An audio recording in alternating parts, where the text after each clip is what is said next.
ნინო წილოსანი, მაია ბითაძე, გურამ მაჭარაშვილი და სხვები პარლამენტში ფასების ზრდის მიზეზებს შეისწავლიან. საკანონმდებლო ორგანოში დღეს ფასების შემსწავლელი დროებითი საგამოძიებო კომისიის შემადგენლობა დამტკიცდა. 14 წევრისგან შემდგარ კომისიაში 7 ოცნების დეპუტატია, 3 კი გახარიას პარტიის წევრი. 3 წევრი ეყოლება ხალხის ძალას, ევროპელი სოციალისტებიდან კი კომისიაში ილია ინჯია შევიდა. ივანიშვილს მდინარაძის სახით მორიგი შიკრიკი ჰყავს გაგზავნილი ამერიკის შეერთებულ შტატებში. ამის შესახებ გახარიას პარტიის წევრმა გიორგი შარაშიძემ განაცხადა. პოლიტიკოსის თქმით, მდინარაძეც ისევე ფარულად იმყოფება შტატებში, როგორც წარსულში ლილუაშვილი. სუსი ამ ინფორმაციას არ ადასტურებს და ამბობს, რომ მდინარაძე თბილისში სამსახურში იმყოფება. გუშინ ცნობილი გახდა, რომ საგარეო საქმეთა მინისტრის მოადგილე ვაშინგტონში სახელმწიფო მდივნის თანაშემწეს შეხვდა.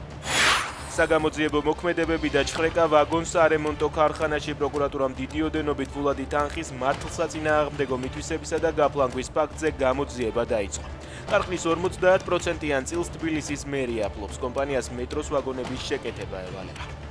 რუსულმა სადაზვერვო კოსმოსურმა ხომალდებმა ევროპის მთავარ თანამგზავრებზე ზემოქმედება განახორციელეს. ევროპული უსაფრთხოების წარმომადგენლები მიიჩნევენ, რომ ორი რუსული კოსმოსური ხომალდის მოქმედებამ შეიძლება გამოიწვიოს ევროპული ხომალდების გაუმართავობა ან მათი ჩამოგდება.